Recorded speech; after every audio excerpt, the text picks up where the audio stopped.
Será que estamos lendo a Bíblia de forma errada?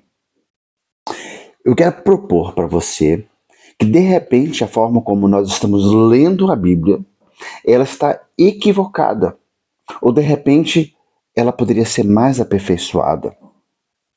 Porque geralmente a gente lê a Bíblia com o intuito de extrair princípios para as nossas vidas.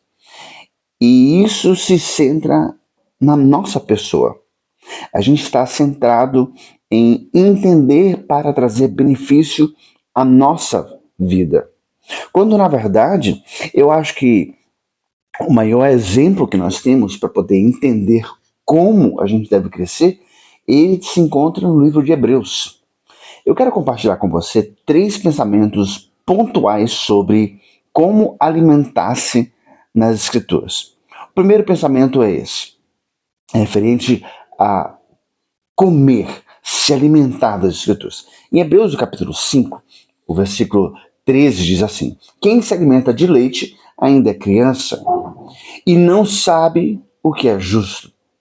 O alimento sólido é para os adultos que, pela prática constante, são capazes de distinguir entre certo e errado. Agora, como é que somos capazes de distinguir entre certo e errado? Hebreus, o capítulo 11, acho que nos ajuda a entender isso. Pela fé, entendemos que todo o universo foi formado pela palavra de Deus.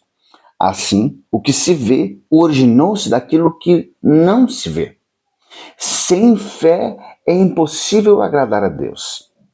Quem deseja se aproximar de Deus deve crer que Ele existe e que recompensa aqueles que o buscam. E aí, esse capítulo 11, ele narra sobre o que nós chamamos dos heróis da fé, em que ele fala, pela fé, Abel, Enoque, Noé, Abraão, Sara, Isaque, Jacó, José, Moisés, o povo de Israel, a prostituta Rabi, Gedeão, Baraque, Sansão, Jefté, Samuel e todos os profetas, eles eram um exemplo de fé.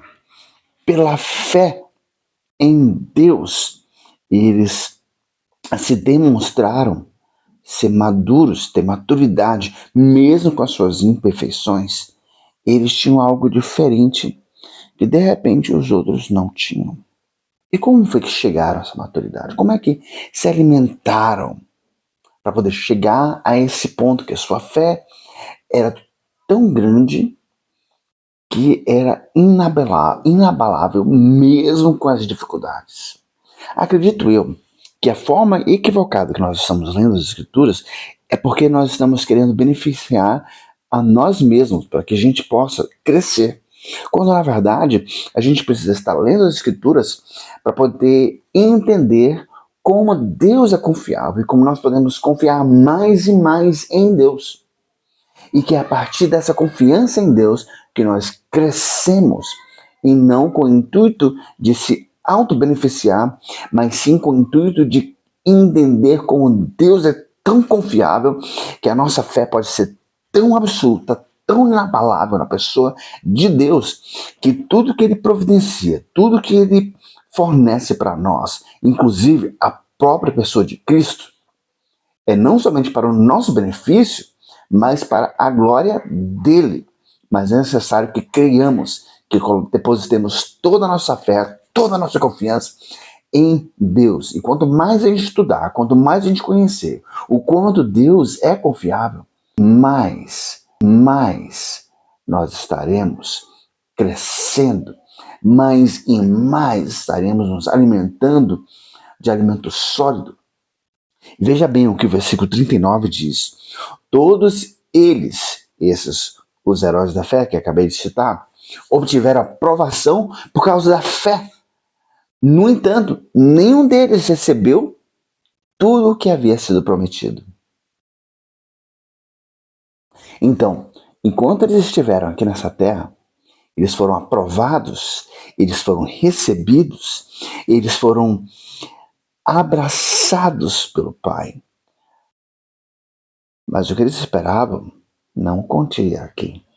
O que eles esperavam era mais adiante.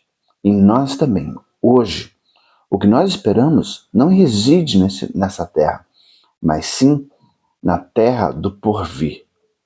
E a nossa esperança está na pessoa de Deus, que nos promete que se crermos no seu Filho e depositarmos a nossa fé e se confessarmos com os nossos lábios que Jesus Cristo é o Senhor,